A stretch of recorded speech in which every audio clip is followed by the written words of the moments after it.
2부 예배 나오신 여러분들을 진심으로 환영하고 축복합니다. 또 계속해서 인터넷으로 예배를 드리시는 분들, 집에 있어도 어느 곳에서나 많은 은혜가 함께 임하기를 간절히 소원합니다.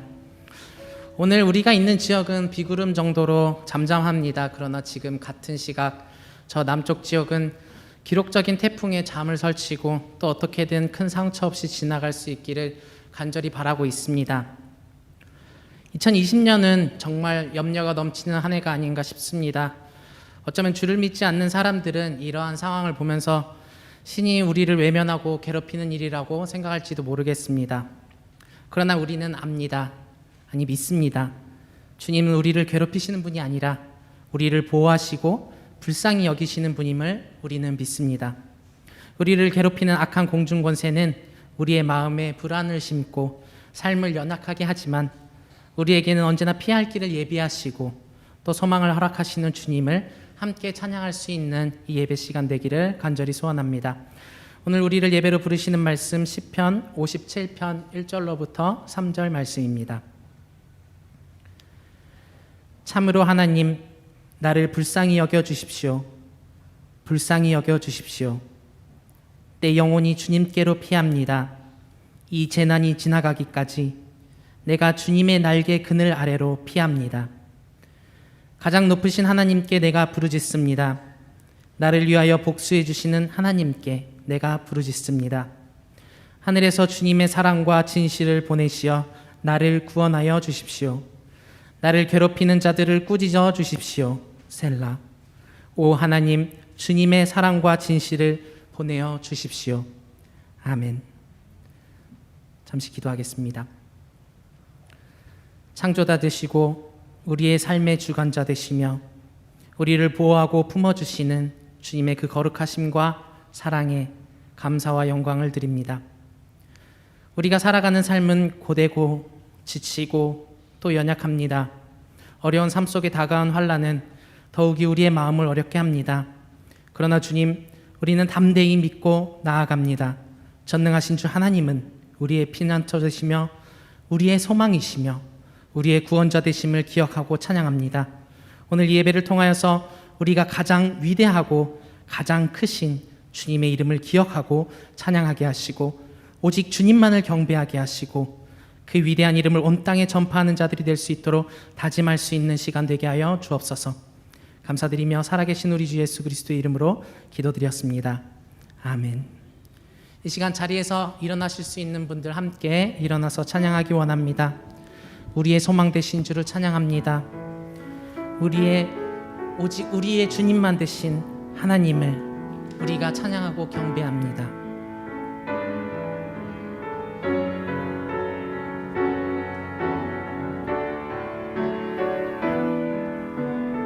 나의 소망 되신 주,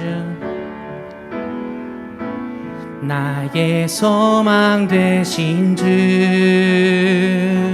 내 앞에 늘 계시니 내 마음의 꽃들을 피어나 노래하네. 2절입니다. 나의 소망 되신 주 곁에 계시니 나의 소망 되신 주 내 곁에 늘 계시니 내 마음의 샘물을 기쁨의 강이 되네. 오직 주님만 사모합니다.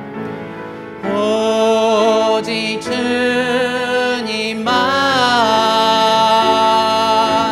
사모합니다.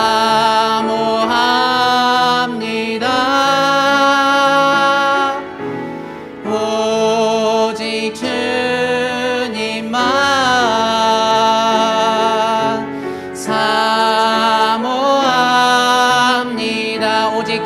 사모합니다. 오직 주님만 사모합니다. 오직 주님만 사모합니다.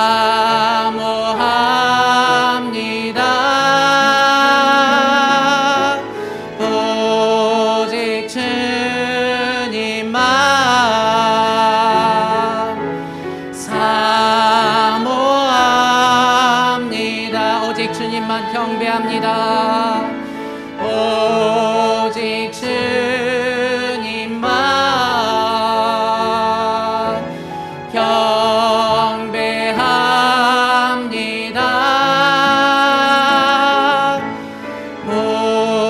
오직 주님만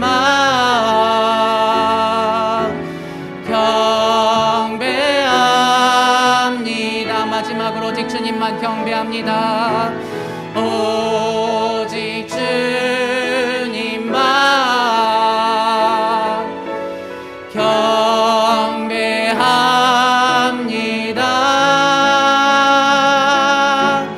오직 주님만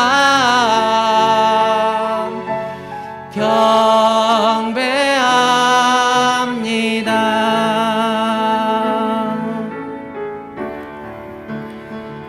이어서 오늘 우리 주 하나님이라는 찬양을 새롭게 불러보기 원합니다.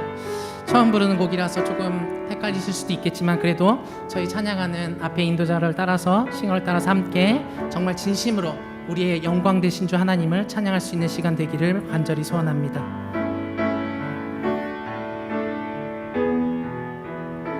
우리 주 하나님, 우리 주 하나님,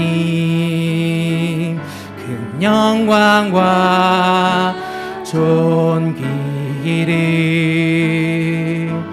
받기에 합당하신 지금 여기 계신 하나님, 온 천지 만물을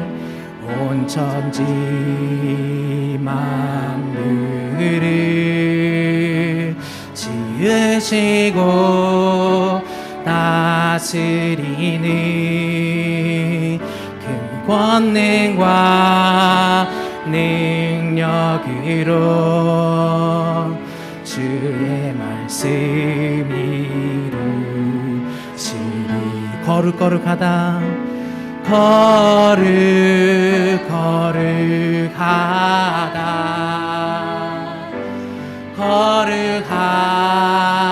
주 하나님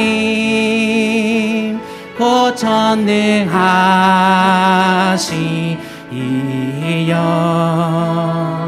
하나님 나라이 안에 주인재하실 때 주인재하실 때 모든 마음을 경배하리 어둠 권세 물러가네 오셔서 다스리소서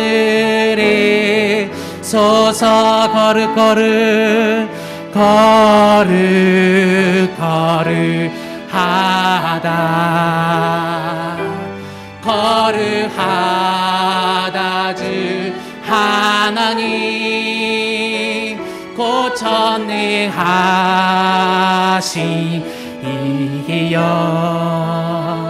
하나님 나라 임안에 어제도 계십니다. 오늘도 계십니다.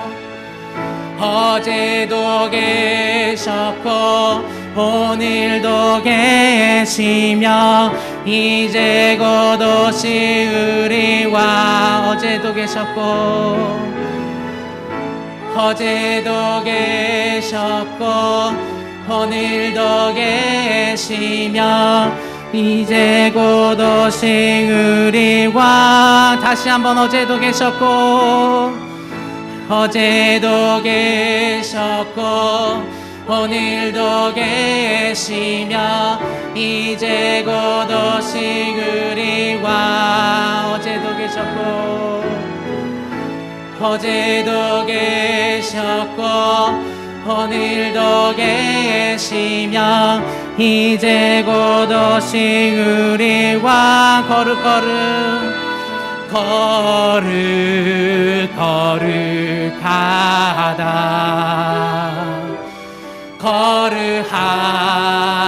주 하나님 곧 전능하시니여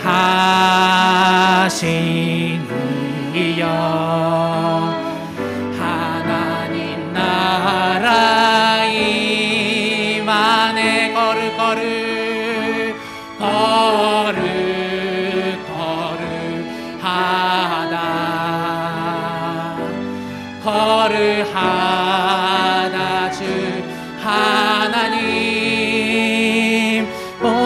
전징하시니여.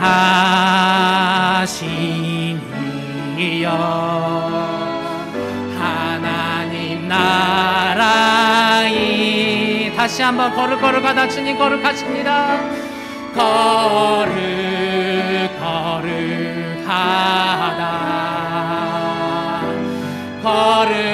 거룩하다 주 하나님 곧 전능하시니여.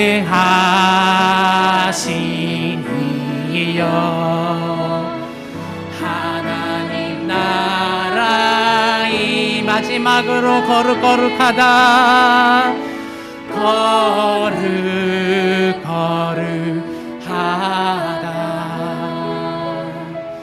거룩하다 주 하나님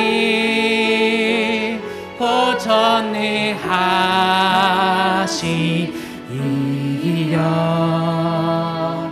하나님 나라 임하네.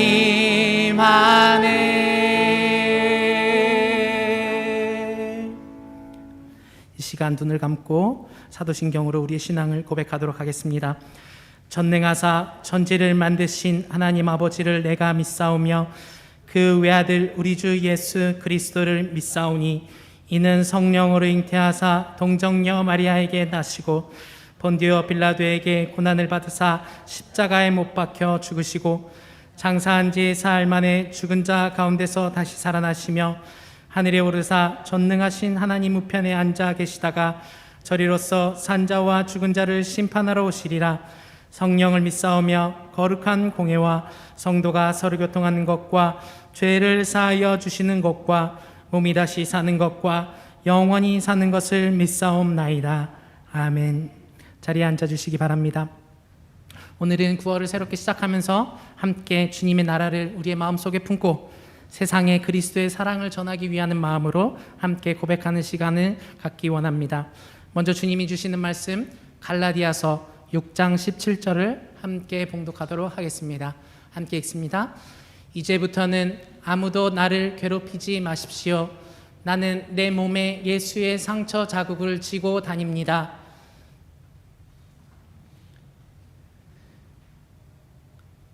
이어서 함께 기도문을 통해서 함께 기도하는 시간 갖도록 하겠습니다. 기도문을 함께 읽습니다. 주님, 우리의 인생이 당신의 영광을 나타내고 주님의 나라를 건설하는 일에 쓰임받기를 기도합니다. 바울의 고백과 같이 우리도 우리의 몸에 예수의 상처 자국을 지는 것을 영광으로 여길 수 있도록 도와주옵소서. 예수 그리스도를 위해 받는 부끄러움과 비난을 큰 영예로 받아들이게 하시고 또한 상처받는 일을 두려워하여 우리가 받은 사명으로부터 도망치는 일이 없도록 대담한 신앙을 더하여 주옵소서. 주님의 영광을 나타내는 것이 우리에게 있어서 무엇과도 바꿀 수 없는 큰 기쁨이 될 수 있기를 소원합니다. 예수 그리스도의 이름으로 기도드렸습니다. 아멘.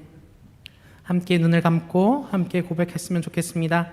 우리는 예수님의 상처 자국을 가지고 있습니다. 그리스도의 고통을 기억합니다. 그 고통이 무엇을 위한 고통이었는지 함께 기억하고 또 그 고난에 동참하게 되는 자 되게 해주시라고 함께 고백하는 시간 갖도록 하겠습니다. 함께 기도하겠습니다.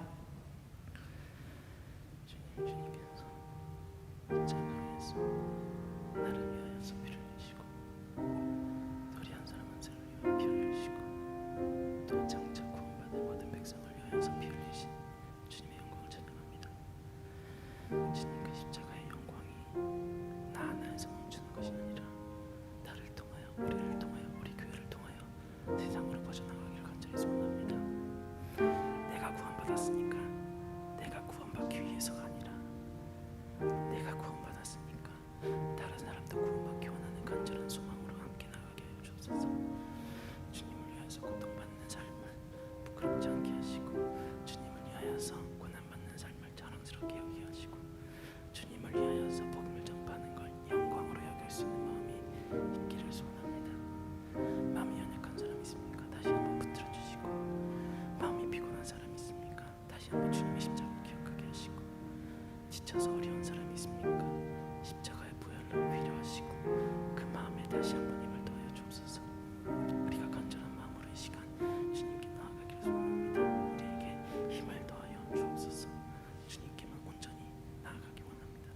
주님만 우리의 구원자 되시며 우리의 힘 되시며 우리의 능력 되심을 고백하오니 이 시간 우리에게 능력을 더하여 주옵소서. 감사드리며 살아계신 예수 그리스도의 이름으로 기도드렸습니다. 자, 기도드리겠습니다.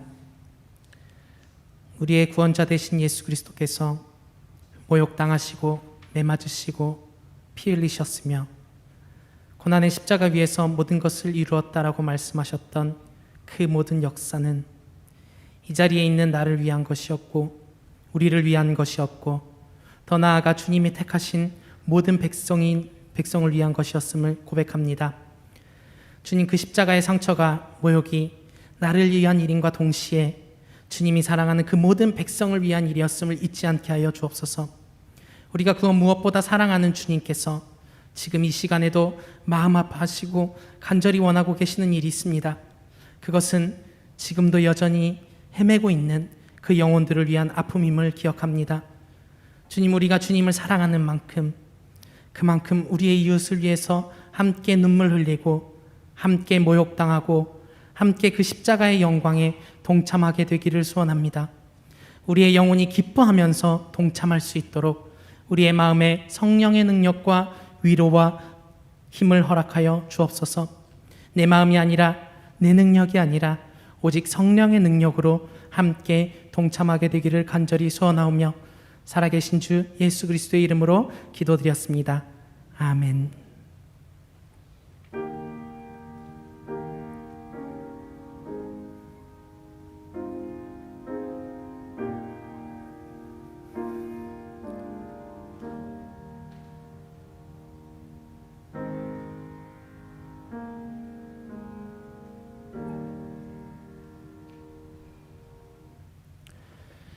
이어서 교회 소식 전해드립니다.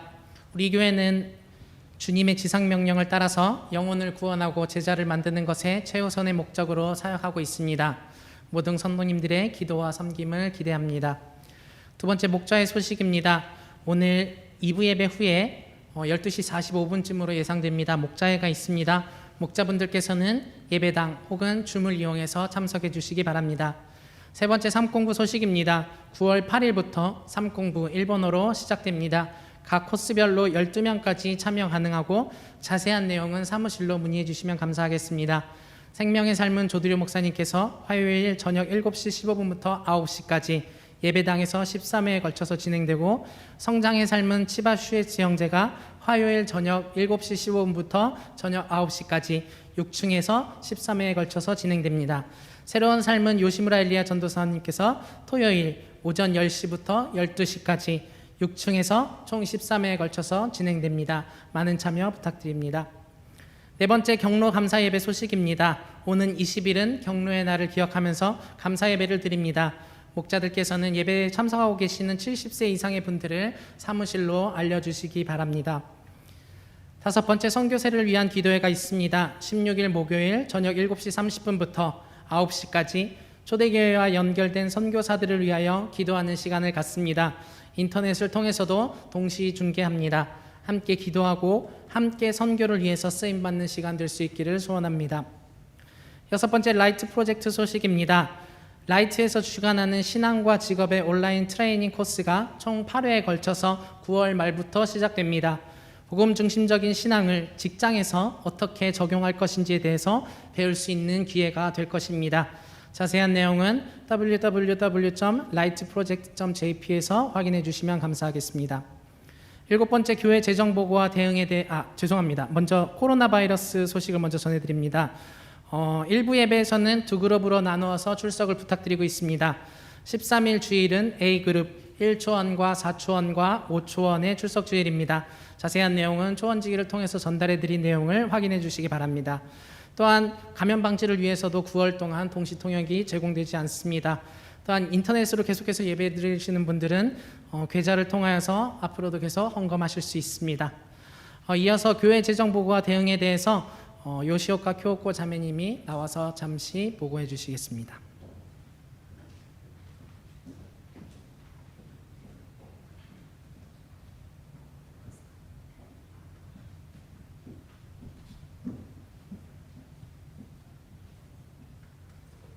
2부 예배 담당 재직 요시오카입니다. 여러분들도 잘 알고 계시겠지만 지금 교회 운영, 활동, 유지 등은 모든 것이 여러분들의 헌금으로 이루어지고 있습니다. 근데 지금 그런 헌금이 현재 코로나로 인해서 감소되어 있습니다. 올해 8월까지 저희들의 헌금액은 작년에 비해서 16% 감소되었다고 합니다. 그래서 금액으로 보면 한 500만 원 정도가 지금 감소되어 있습니다. 그래서 지금 현재 교회 잔액은 100만 원 정도라고 합니다. 그래서 이제 회계 입장에서 볼 때 우리가 굉장히 그 지출을 제한하고는 있습니다만 지금 헌금 상태가 계속된다면은 지금 굉장히 어려운 상태이고 아마 이달 안에 마이너스가 될지도 모르겠다는 상황입니다. 이 초대교회는 저희들의 교회입니다. 저희들의 교회를 위해서 여러분들이 더욱더 좀 헌금을 해주셨으면 하는 마음입니다. 특별히 저희들은 지정 헌금 봉투에다가 교회 재정을 위하여 라는 제목으로 헌금을 좀 해주셨으면 감사하겠습니다. 그리고 지금 특별히 네토 예배를 통해서 예배를 드리고 계시는 분들, 그동안 또 수개월 지나서 또 헌금이 잘 안 되신 분들도 계시라고 보니까 그런 분들도 좀 기억하셔서 헌금해 주시고 또 헌금으로 해주셨으면 감사하겠습니다. 저희들을 위해서 여러분들이 많이 기도해 주시고 여지껏 열심히 헌금해 주신 것을 저희들 진심으로 감사드리지만 교회를 위하여, 저희들의 교회를 위하여 조금씩 마음을 모았으면 좋겠습니다. 이상입니다.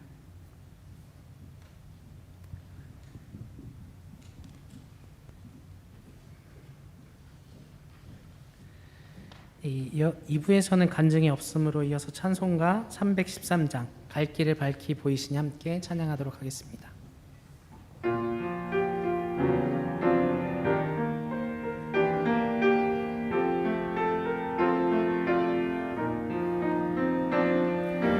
갈 길을 밝히 보이시니 주 앞에 빨리 나갑시다. 우리를 찾는 그 주 예수 곧 오라 하시네. 죄악 벗은 우리 영혼은 기뻐 뛰며 주를 보겠네.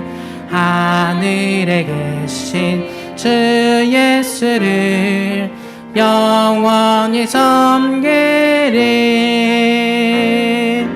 우리를 오라 하시는 말 기쁘게 듣고 즐겨하세. 그 주를 믿기 지체 말고 속속히 나가세. 죄악 벗은 우리 영혼은 기뻐 뛰며 주를 보겠네. 하늘에 계신 주 예수를 영원히 섬기리. 주권을 여기 계시오니 다 와서 주의 말씀 듣세. 듣기도 하며 생각하니 잠이 치시로다. 죄악 벗은 우리 영혼은 기뻐 뛰며 주를 보겠네. 하늘에 계신 주 예수를 영원히 섬기니. 오늘 본문 말씀은 출애굽기 20장 1절로부터 3절 말씀과 누가복음 18장 18절로부터 25절까지의 말씀입니다. 출애굽기 20장 1절로부터 3절 말씀과 누가복음 18장 18절로부터 25절 말씀입니다. 먼저 출애굽기부터 읽도록 하겠습니다. 한 절 한 절 교독하신 후에 누가복음 18장 25절 함께 봉독하도록 하겠습니다. 먼저 출애굽기 읽도록 하겠습니다. 이 모든 말씀은 하나님이 하신 말씀이다.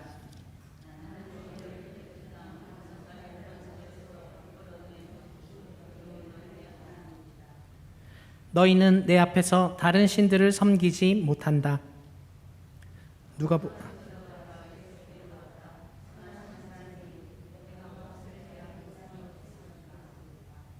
예수께서 그에게 말씀하셨다. 어찌하여 너는 나를 선하다고 하느냐? 하나님 한 분밖에는 선한 분이 없다.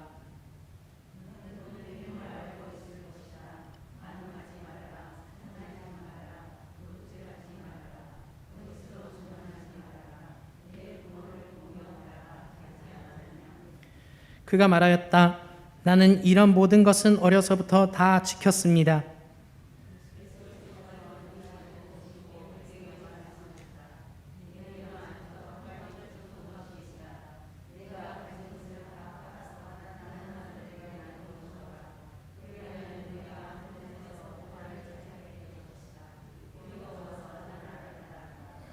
이 말씀을 듣고서 그는 몹시 근심하였다.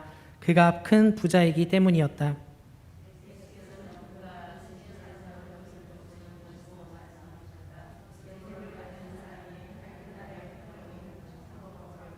함께 읽습니다. 부자가 하나님의 나라에 들어가는 것보다 낙타가 바늘기로 들어가는 것이 더 쉽다. 아멘. 하나님의 말씀입니다. 이어서 조두류 목사님 나오셔서 다른 신들을 섬기지 못한다 10계명 1계명에 대해서 말씀 나눠주시겠습니다.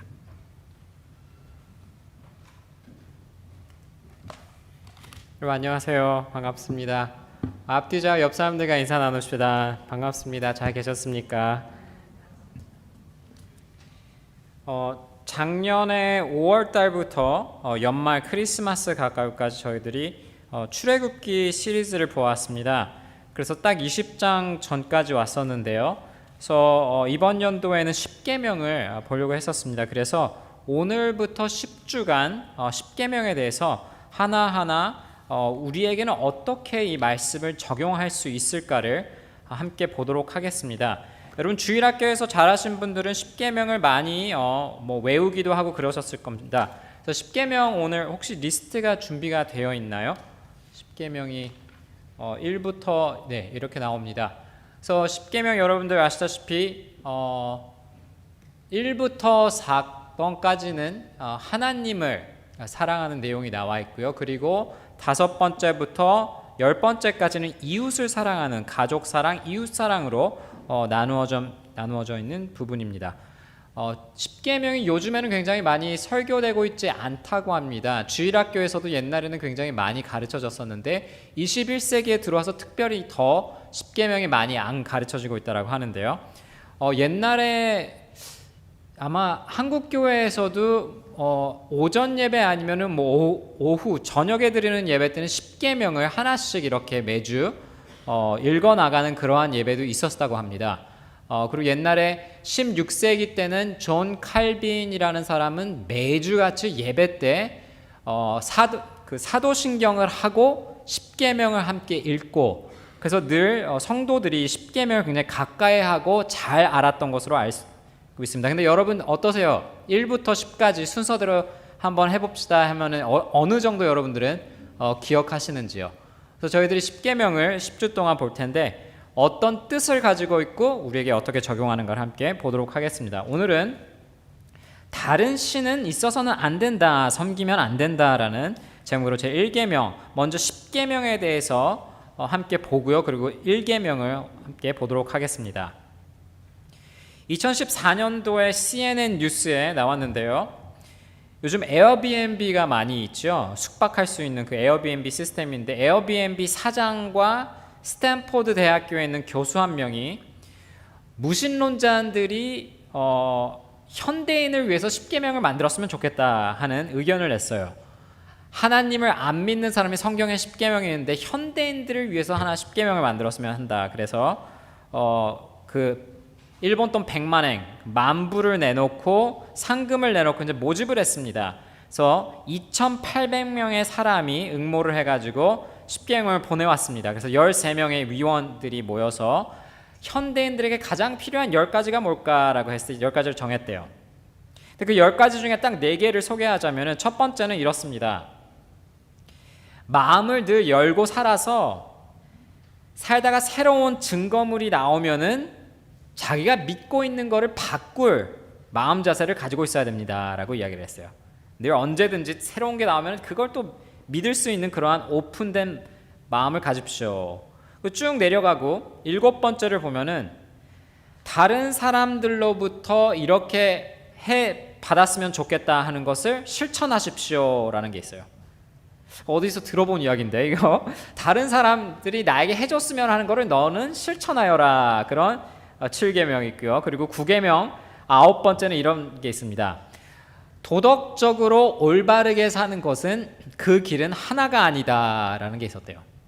도덕적으로 올바르게 사는 거는 그 길은 한 길이 아니다라고 이야기를 했어요. 그리고 마지막 10번째는 너가 이 세상에 왔을 때보다 떠날 때는 이 세상을 더 좋은 곳으로 하고 떠나라.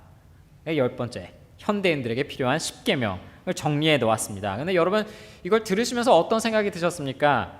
현대인들에게 이거 중요하지 뭐 그렇게 생각하셨습니까? 근데 한 가지 애매모호한 부분이 있습니다. 어떤 부분이냐면은 아까 7계명을 보면은 그 사람들의 7계명은 마태복음 7장에서 예수 그리스도가 하신 이야기고요. 그거 다른 사람들이 해줬으면 하는 거 너가 가서 실천하라. 그 예수 그리스도의 말을 그대로 갖고 왔고요.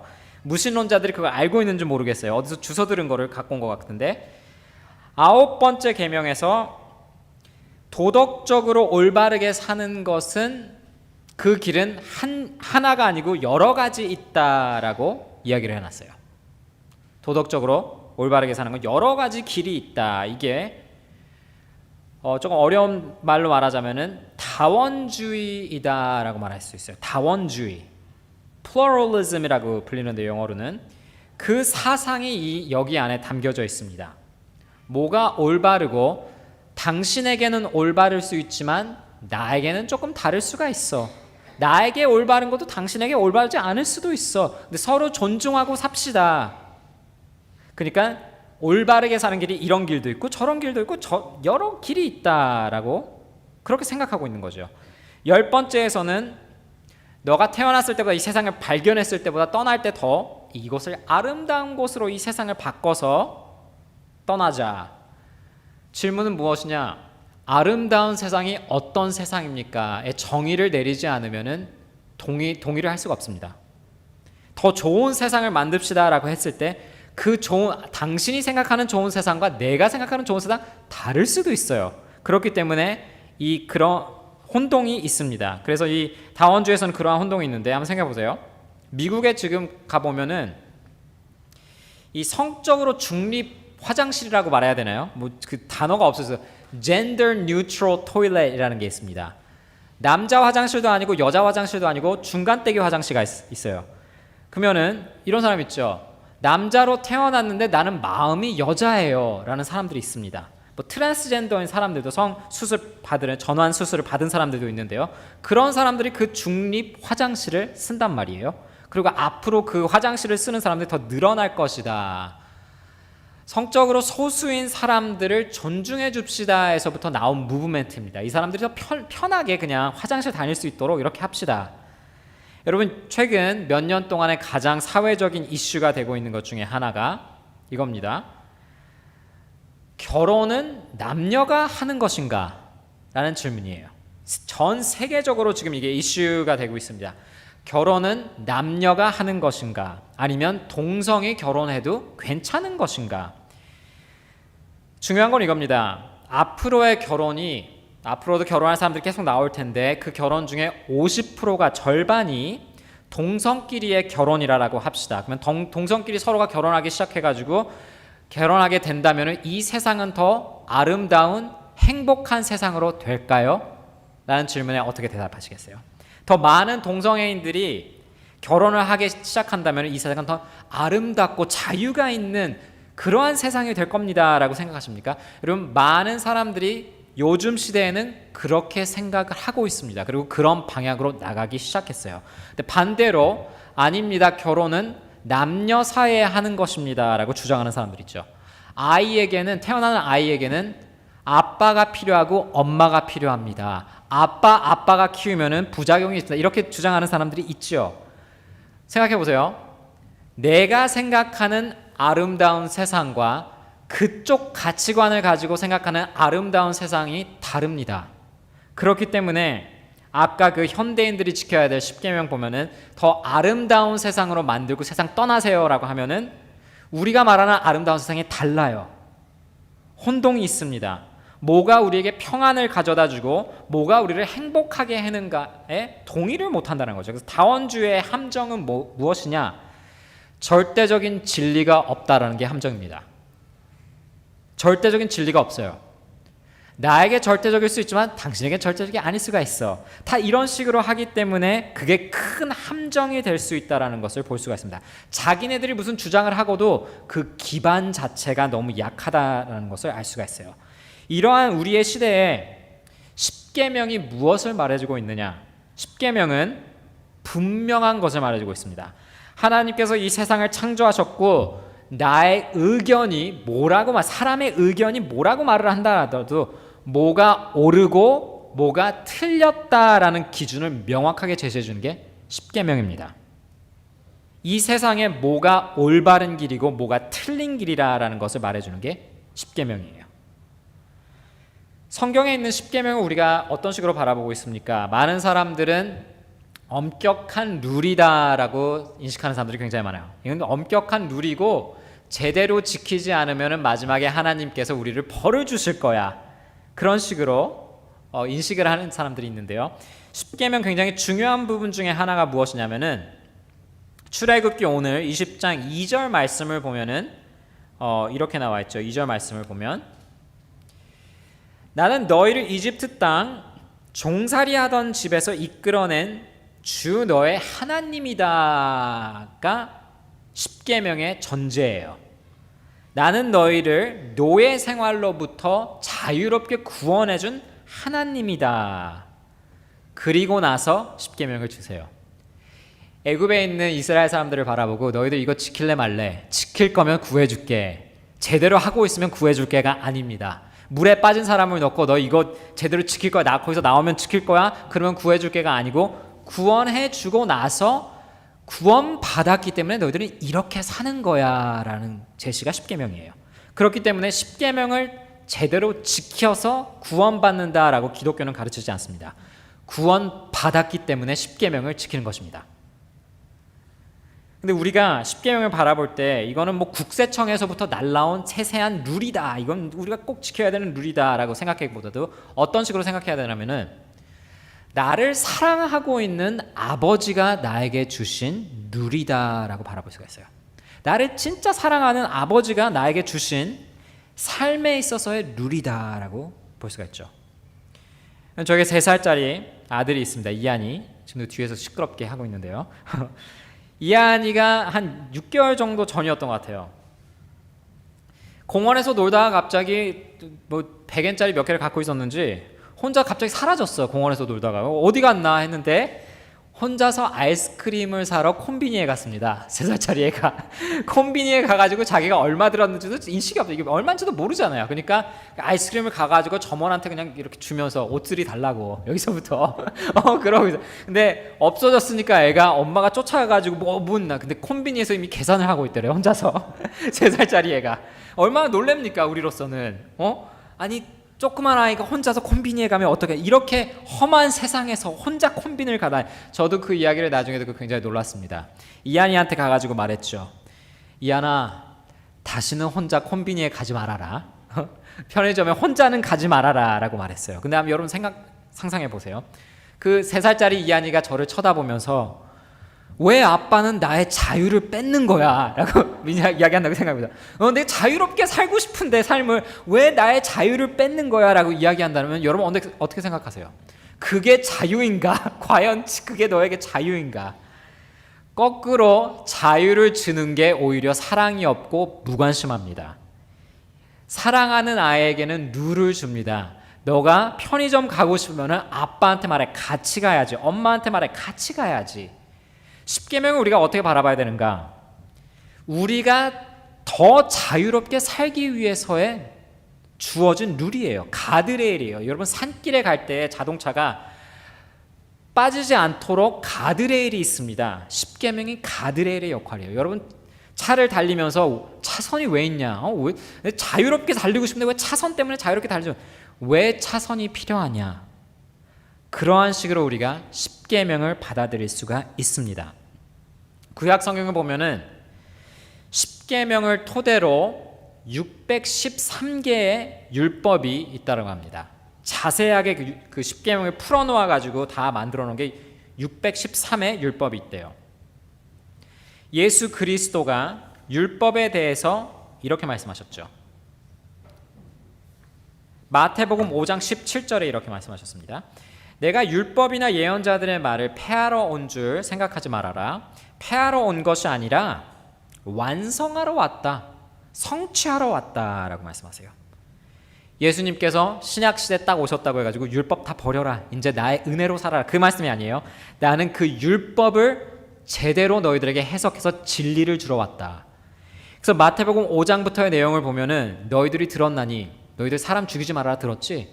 마음으로 사람 죽이는 사람도 살인 범한 거야. 그 십계명을 해석하는 설교를 하세요. 산상수훈 때. 그러니까 율법을 성취하러 온 자다. 율법을 그렇게 바라보신 거죠. 유대인들이 예수님한테 와서 물었습니다.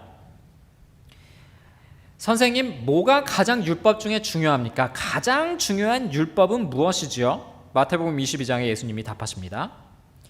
내 마음을 다하고 내 목숨을 다하고 내 뜻을 다하여 주 너의 하나님을 사랑하여라 하였으니 이것이 가장 중요하고 으뜸 가는 계명이다.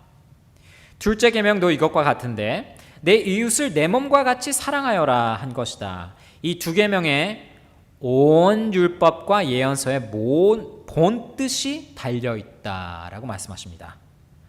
10계명과 613개의 그 율법이 결론적으로 뭘 말해주고 있냐? 하나님 사랑과 이웃 사랑을 이야기하고 있다라는 것을 예수님께서 요약해 주세요. 그래서 그렇게 우리가 율법을 10계명을 바라볼 수가 있는데 오늘은 첫 번째 계명을 함께 보도록 하겠습니다. 오늘 20장 3절 말씀 이렇게 이어집니다. 구원받았기 때문에 너희는 내 앞에서 다른 신들을 섬기지 못한다 라고 나와 있어요. 다른 신들을 섬기지 못한다. 지금 이스라엘 백성들은 막 구원받았습니다. 그리고 약속의 땅에 가기 위해서 광야에서 준비를 하고 있었어요. 시내산에 있었는데요. 근데 약속의 땅에 들어가면 어떻게 됩니까? 그 약속의 땅에는 많은 신들이 있습니다.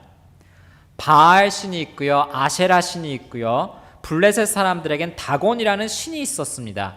근데 이스라엘 백성들에게 이 약속의 땅에 들어가면 너희들 많은 신들을 볼 텐데 그러한 신들을 신으로 여기지 말고 섬기지 말고 오직 나만 바라보아라 라는 1계명을 주세요. 근데 민수기 25장 내용을 보면은 이스라엘 백성들이 약속의 땅에 이미 들어가기 전인데도 거기에 있는 모압 사람들하고 이렇게 교류를 갖거든요. 근데 이미 거기서 바알 신을 섬기는 장면들이 나옵니다. 일본에서 바꿔서 말하자면은 이 사람들과 관계를 맺기 위해서 이를 비즈니스 관계를 맺기 위해서 신사참배를 하고 절간을 찾아가는 것과 똑같습니다. 그래서 일본에서도 그 관계를 위해서 오츠키아이를 하기 위해서 뭐 신사에 갈 때도 있고 절간에 갈 때도 있는데 그런 식으로 이스라엘 백성들이 하는 모습을 볼 수가 있습니다. 하나님께서 이렇게 말씀하시죠. 시편 115편 4절부터 8절에 이렇습니다. 이방 나라의 우상은 금과 은으로 된 것이며 사람이 손으로 만든 것이다. 입이 있어도 말하지 못하고 눈이 있어도 볼 수 없으며 귀가 있어도 듣지 못하고 코가 있어도 냄새를 맡지 못하고 손이 있어도 만지지 못하고 발이 있어도 걷지 못하고 목구멍이 있어도 소리를 내지 못한다. 우상을 만드는 사람이나 우상을 의지하는 사람은 모두 우상과 같이 되고 만다. 아무 힘이 없는 우상들이다 라고 말하고 있어요. 사람들이 만들어 놓은 것뿐이다. 그 이어서 9절 말씀이 그 115편 9절 말씀을 보면 이스라엘이여 주님만 의지하여라 라고 이어져요. 그 우상들 섬기고 의지하지 말고 주님만 의지하여라. 그래서 약속의 땅에 들어가기 전에 첫 번째 계명으로 하나님께서 이스라엘 백성에게 그 1계명을 주세요.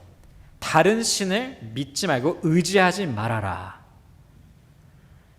하나님께서 우상 숭배에 대해서 또 이렇게 말씀하셨는데 이사야서 42장 8절에 나는 주다. 이것이 나의 이름이다. 나는 내가 받을 영광을 다른 사람에게 넘겨주지 않고 내가 받을 찬양을 우상들에게 양보하지 않는다 라고 말씀하세요. 이거를 이스라엘 백성에게 명확히 알리시는 거죠. 요즘 시대를 보면 제가 시작하면서도 이야기를 나눴지만 아까 다원주의의 이야기를 했는데 또 하나 혼합주의라는 게 있습니다. 다원주의랑 혼합주의랑 비슷한 이야기죠. 혼합주의인데 이렇게 예를 들 수가 있습니다. 뉴욕에 가면은 United Nation, UN의 본부가 있다고 합니다. 저는 가보지 못했는데 들은 이야기인데요. 근데 그 본부에 가면은 기도실이 있대요. 본부 안에 뉴욕시티의 본부에 기도실이 있다고 하는데요. 그 기도실을 처음에 만들 때 굉장히 사람들이 위원회에서 굉장히 망설였다고 합니다. 굉장히 많이 이야기를 나누면서 그 기도실을 어떻게 만들까 논했는데 그 기도실을 만들면서 어떤 상징, 어떤 심볼을 거기에 갖다 놔야 될까? 십자가를 갖다 놔야 되니 아니면은 마리아 동상을 갖다 놔야 되니 아니면 이슬람 사람들이 머슬람들이 믿는 그 달과 별 사인 있지 않습니까? 그 상징을 갖다 어떻게 해야 되냐? 유엔은 100개 넘는 나라들이 연합해서 만든 단체입니다. 그렇기 때문에 여러 종교가 다 있기 때문에 그 기도실을 만드는데 무엇으로 만들어야 될까? 그래서 결론을 내었는데 어떻게 했냐면은 그 기도실 앞에 가보면은 검은 박스가 있습니다. 이런 박스인데 6톤짜리래요. 박스가 검은색이 그냥 블랙 박스 그냥 거기 있어요. 무슨 뜻을 가지고 있냐? 그 UN 사람들의 설명을 들으면 이런 것입니다. 당신이 생각하는 상상하는 신을 거기다 비춰내면 되는 것입니다. 이렇게 말을 해요. 당신이 그 기도실에 들어가지고 기도를 할 때 그냥 당신이 상상하는 신을 거기 블랙박스에다 비춰서 상상하면서 세계를 생각 평화를 위해서 기도하시면 되겠습니다. 다윗의 하나님이면 다윗의 하나님, 모하메드의 하나님이면 모하메드의 하나님, 그리고 부처님이면 부처님을 상상하면서 당신이 비춰. You project your own God. 당신이 비치는 것입니다. 원하시는 하나님을 여기서 만날 수 있습니다. 라고 이야기합니다. 이게 현대의 혼합주의의 상징입니다. 그게 심볼이에요. 심볼. 말하자면은 거기에는 누가 진짜 하나님인가의 문의는 없습니다. 그런 질문은 없습니다. 그게 중요하지 않아. 당신이 생각하는 신이 누구인가가 중요한 거지 진짜 누가 신인지 그런 거는 중요하지 않다. 기준 자체가 없습니다. 당신이 정하는 기준이 그게 그냥 기도하는 기준이고 종교의 기준이야. 그렇게 이야기하세요. 여러분 혼합주의의 특징이 어떤 특징이 있냐면 이런 생각입니다. 혼합주의는 누가 임신을 했다고 생각해 보세요. 근데 당신 배 안에 있는 아이는 어느 정도 가치가 있습니까? 라고 질문할 수가 있어요. 당신 배 안에 있는 아이는 어느 정도 가치입니까? 100만 엔 가치가 있습니까? 성경이 말하기로는 한 영혼이 구원받을 때 하늘에선 큰 잔치가 있다. 여러분 한 영혼에 대한 가치가 굉장합니다. 성경이 말하는 한 영혼이 구원받으면 천사들이 다 난리가 난대요. 너무 기뻐서. 그 귀한 영혼을 위해서 예수 그리스도가 이 땅에 와주셨다. 그렇게 성경은 비춰내고 있어요. 한 사람의 영혼이 그만큼 귀하다. 혼합주의에서는 뭐라고 답합니까? 당신의 아이가 얼마나 가치 있습니까? 혼합주의의 답은 그 아이가 얼마나 가치 있는 거는 당신이 정하는 것입니다. 내가 정하는 겁니다. 그렇게 생각해요. 내가 이 아이는 그냥 20만 원 가치밖에 없어 하면은 절제 수술해가지고 그냥 없애는 겁니다. 그 선택은 누구에게냐? 나에게 있어.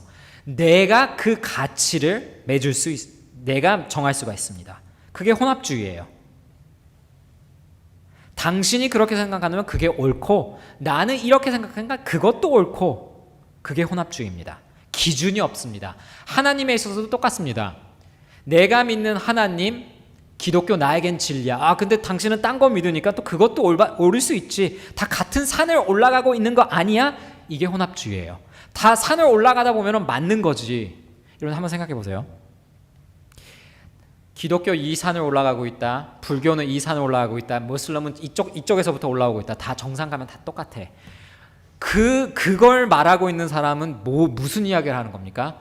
나는 당신들보다, 당신 종교를 믿는 사람들보다 내가 더 통찰력이 있어라고 말하고 있어요. 나는 모두 다 동시에 보거든. 이해가 되세요, 여러분? 혼합주의가 그렇게 이야기를 하고 있는데, 나는 기독교, 불교, 이슬람 모든 것을 한눈에 다 통찰하고 있는 사람이다라고 이야기하고 있어요. 근데 그 안에는 실제로는 아무 기준조차도 없습니다. 혼동이 있어요. 뭐가 올바른 건지 뭐가 틀린 건지 분별력이 전혀 없습니다. 근데 현대 시대는 그쪽 방향으로 가고 있어요. 뭐 답이 그렇게 중요하냐? 진리가 그렇게 중요하냐? 너에게 진리면 됐지 라고 생각하게 만듭니다.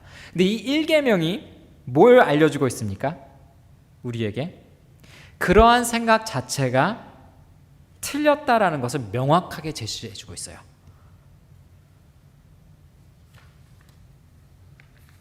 열왕기하 17장 33절에 이스라엘 백성들이 이 1계명을 어떻게 범했는지 나와 있습니다.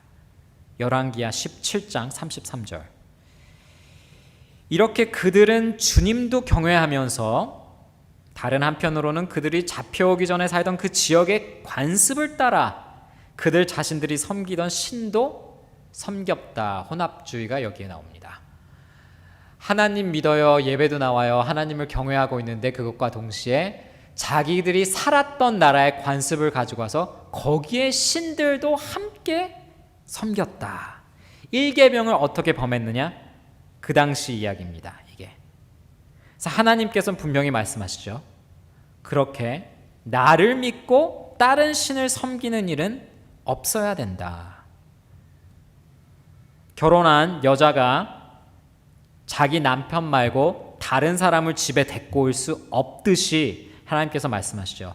나랑 언약을 맺은 이스라엘 너가 다른 신을 섬기면 안 된다라는 이야기를 하고 있습니다. 근데 이 1계명인데요.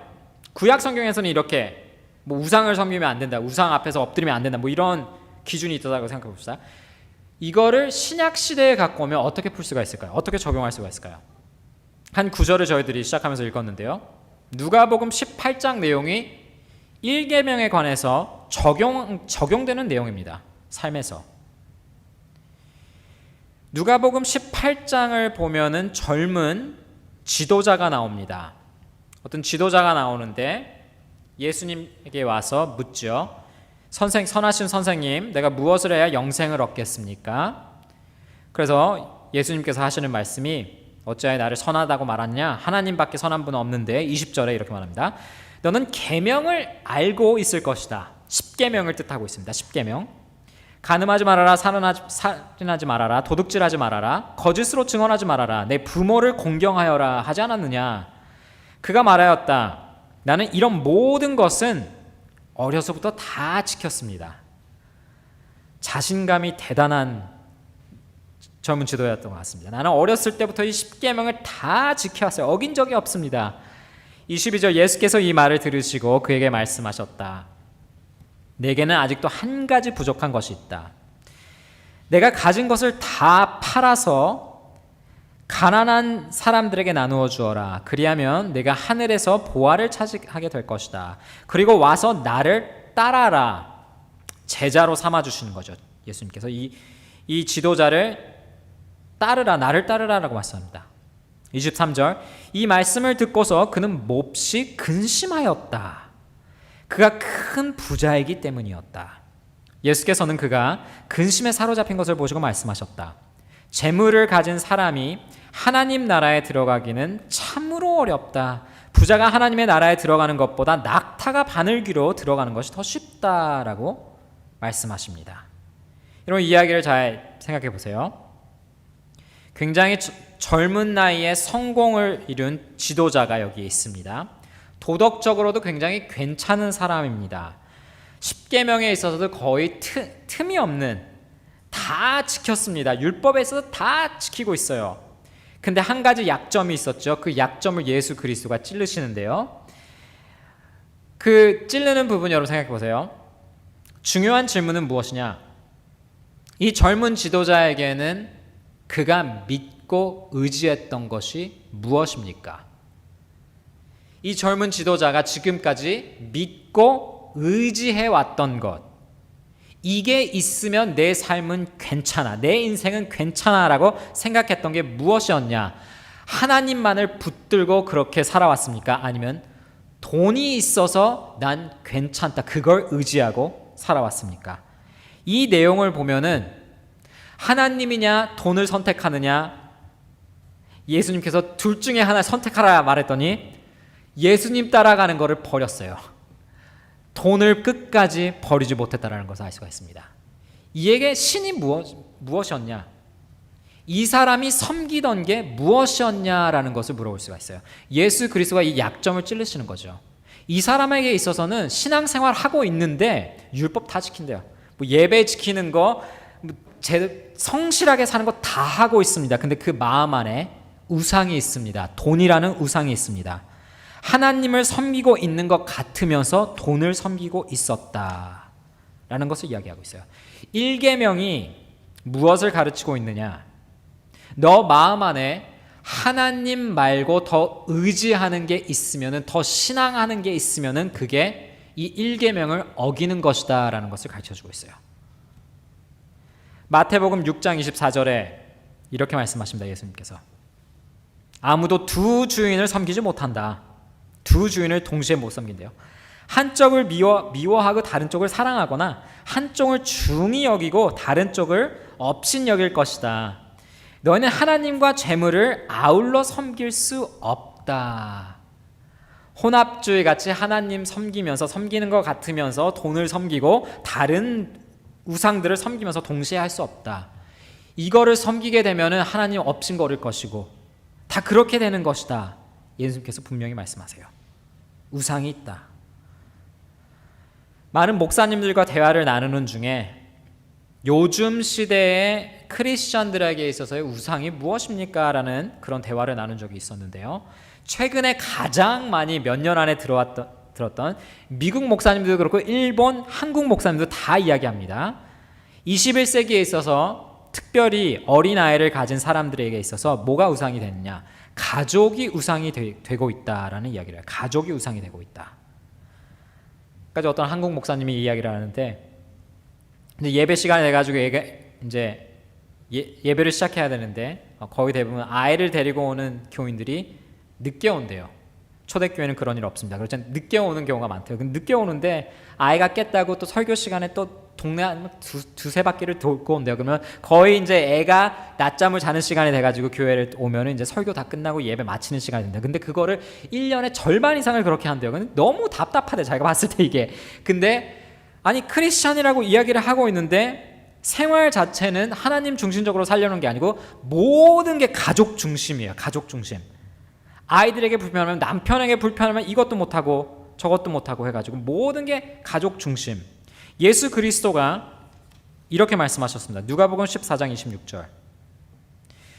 누구든지 내게로 오는 사람은 자기 아버지나 어머니나 아내나 자식이나 형제나 자매뿐만 아니라 심지어 자기 목숨까지도 미워하지 않으면 내 제자가 될 수 없다.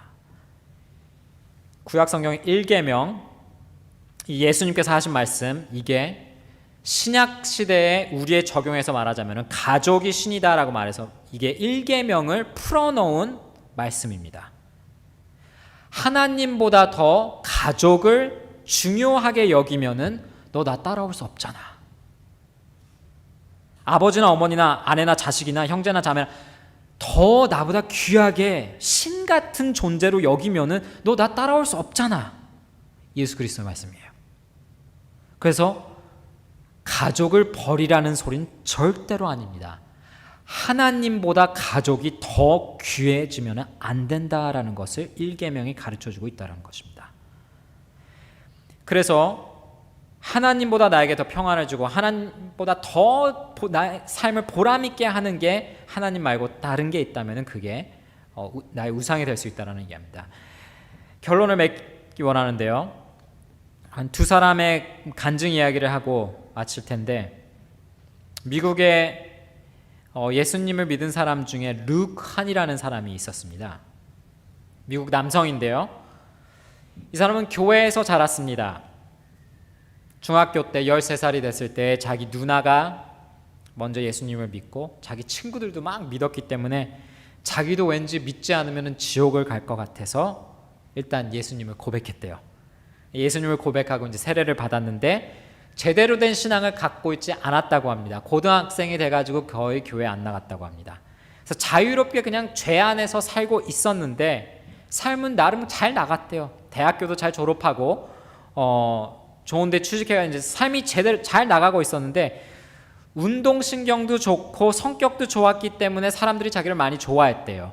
그래서 가질 만한 거 다 가지고 자기를 의지하고 자기를 믿고 살았다고 합니다. 21살 때 그가 교통사고를 맞이하게 됩니다. 교통사고를 맞아서 이제 밑에가 다리가 이제 마비가 돼요. 그래가지고 휠체어 생활을 평생 동안 휠체어 생활을 하게 되는데요. 사고가 나고 병원에서 눈을 떴다고 합니다. 병원에서 눈을 떴는데 바로 자기 앞에 아버지가 계셨대요. 아버지가 와가지고 이렇게 물었다고 합니다. 내 아들아, 이 사고를 만약 너가 진짜 죽었다면은 너는 하늘나라에 갈 수 있었겠니? 라고 질문했대요. 그랬더니 루크한이라는 사람이 아니요, 하늘나라 못 갔겠죠. 진짜 자기가 생각해보면 진짜 지옥 갔겠다라는 생각이 들더래요. 근데 그때부터 이제 신앙을 조금 더 심각하게 생각해 보는데요. 그의 간증을 들으면 이렇게 말합니다. 제가 하나님을 너무 안 찾으니까, 너무 안 찾다 보니까 하나님께서 하나님을 제대로 찾아 나갈 수 있도록 내가 의지하던 거, 내가 붙들고 있던 거를 하나 둘 다 빼앗가셨습니다. 라고 말해요. 건강한 몸, 운동신경 좋았었는데 그거 다 뺏어가시고요. 안정적인 수입도 다, 내가 의지할 만한 거 다 하나님께서 가져가셨습니다. 그래서 굉장히 슬픈 날을, 회복의 기간을 보내고 있는데 교회 사람들이 와가지고 굉장히 많이 케어를 해줬대요. 책을 선물로 많이 주고, 그래서 책을 이거 계속 회복 중에 읽어 나갔다고 하는데요. 책을 읽는데 그분이 나무 위에 걸린 것은 우리의 죄를 짊어지기 위해서이다라는 부분을 읽었대요. 이거 어디서 많이 들어본 이야기인데, 내가 교회 다닐 때 많이 들어본 이야기인데, 이어서 계속 그 책이 이렇게 이야기했대요. 우리는 하나님 앞에서 1만 달란트를 빚진 자들입니다. 빚을 지었습니다. 그렇지만 예수 그리스도가 십자가 외에서 모든 빚을 모두 다 갚으셨습니다. 그 이야기를 읽었대요. 복음을 읽은 거죠. 그리고 그가 간증해서 이렇게 말합니다.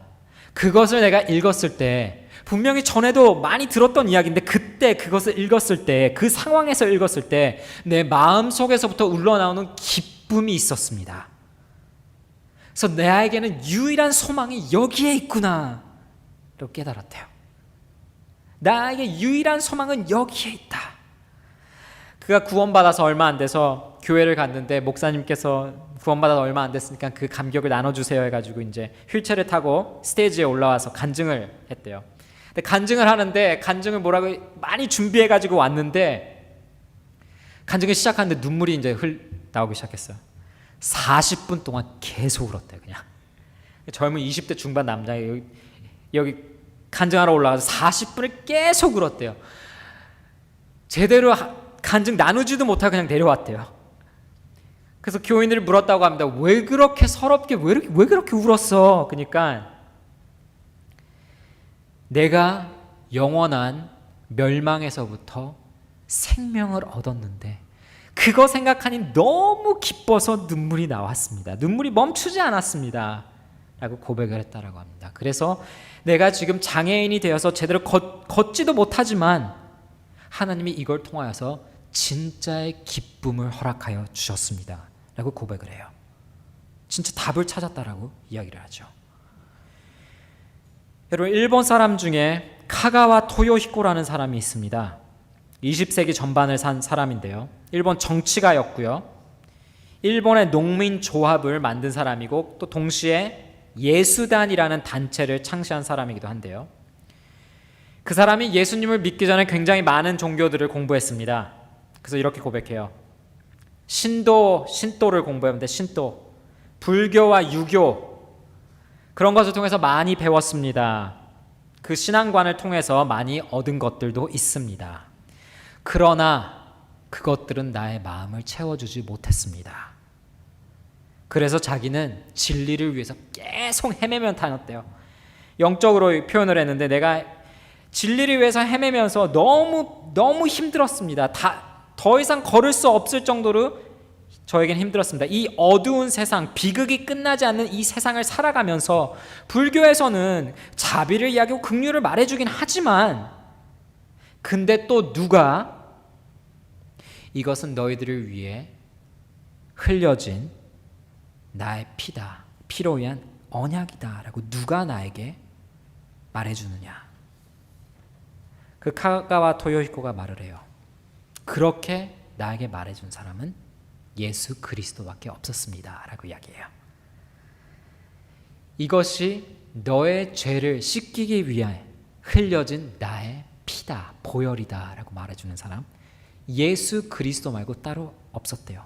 다른 종교들을 보면은, 그래 여기 룰이 있어, 십계명과 같은 룰이, 이거 지켜서 살아야 돼, 그래야 도덕적으로 제대로 살아야지 하나님께서 너를 축복하고 그리고 구원해 주시지. 다른 종교들은 다 그겁니다.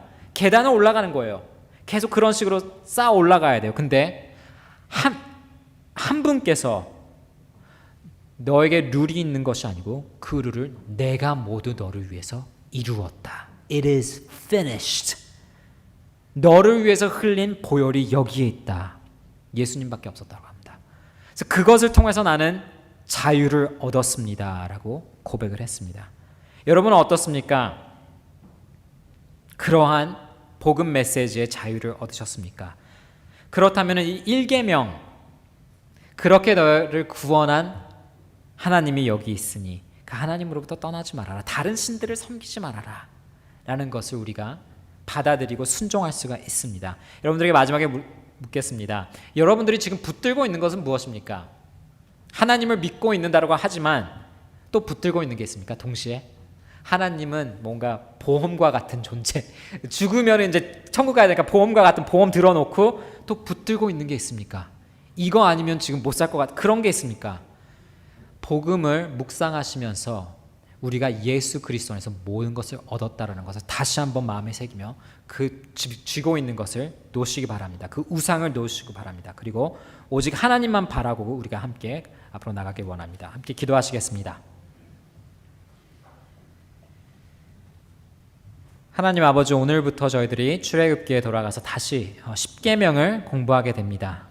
10계명이 우리 삶에 어떤 뜻을 가지고 있는가, 어떻게 적용할 수 있는가, 그리고 어떻게 더 하나님 중심으로 이해를 할 수 있는가를 10주 동안 나누어 갑니다. 주님 아버지, 오늘은 1계명을 공부했는데 하나님 말고는 우리를 구원해 주는 신은 단 한 명도 없다라는 것을 우리가 다시 한번 생각해 보았습니다. 우상들은 우리를 섬겨줄 수도 없고 우리를 구원해 줄 수도 없습니다.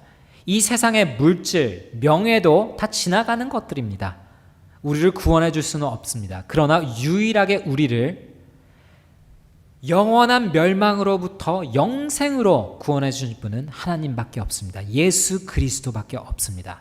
하나님, 다시 한번 그 진리를 기억하며 주님을 섬겨 나갈 수 있도록, 기쁨으로 신앙생활을 감당해 나갈 수 있도록 도와주시옵소서. 오늘 말씀을 기억하며 주님께서 함께해 주실 것을 믿고 예수님의 이름으로 기도드립니다. 아멘. 오늘 말씀을 기억하며 함께 찬양해 나가길 원합니다. 주는 완전하시고 우리를 이끌어 주시는 분입니다. 우리가 주님과 함께 한다면 모든 것을 뛰어넘어갈 수 있습니다 라는 그러한 찬양을 드리기 원합니다. 주님, 저희들을 도와주시옵고 또 주님을 기쁘게 살아나갈 수 있도록 도와주시옵소서. 그렇게 고백하며 마지막에 찬양 드리기 원합니다.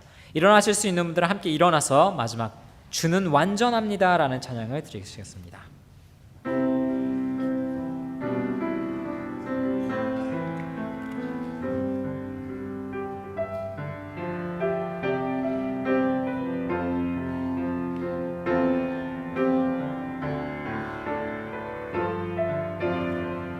주여 우리 연약합니다.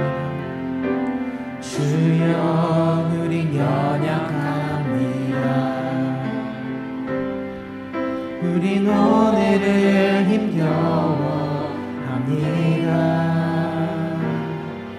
주 뜻 이루며 살기에 부족합니다. 우린 연약합니다. 주여 우린 넘어집니다. 주여 우린 넘어집니다. 오늘 하루 또 실수합니다. 주의 긍휼을 구하는 죄인입니다. 우리 주만 바라봅니다. 한없는 주님의 은혜, 한없는 주님의 은혜, 온 세상 위에 넘칩니다. 가릴 수 없는 주 영광, 온 땅 위에 충만합니다. 주님만 이 길이 오니 우린 그 길 따라갑니다. 그날에 우릴 이루지 주는 완전합니다. 한없는 주님의 은혜, 한없는 주님의 은혜, 온 세상 위에 넘칩니다. 가릴 수 없는 주 영광, 온 땅 위에 충만합니다. 주님만 이 길이 오니 우린 그 길 따라갑니다. 그날에 우릴 이루시 주는 완전합니다. 그날에 우리 이루시, 그날에 우리 이루시 주는 완전합니다.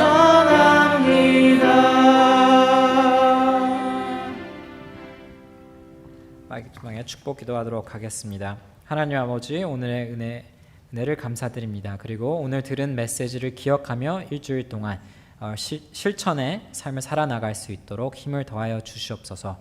모든 사탄의 공격에 이겨나갈 수 있도록, 그리고 모든 유혹을 뛰어넘어갈 수 있도록 우리에게 새로운 힘을 허락하여 주시옵소서. 또 이 가운데 몸이 연약한 자 있습니까? 주님, 회복을 허락하여 주시옵고 남은 삶을 또 주님을 위해서 살아나갈 수 있도록 주님께서 건강을 허락하여 주시옵소서. 이제는 우리 구주 예수 그리스도의 은혜와 하나님 아버지의 사랑과 성령님의 교통하심이, 우리는 오직 하나님만 믿고 하나님만 섬기겠습니다라고 고백하는 교회 위에 이제로부터 영원토록 함께할지어다. 아멘.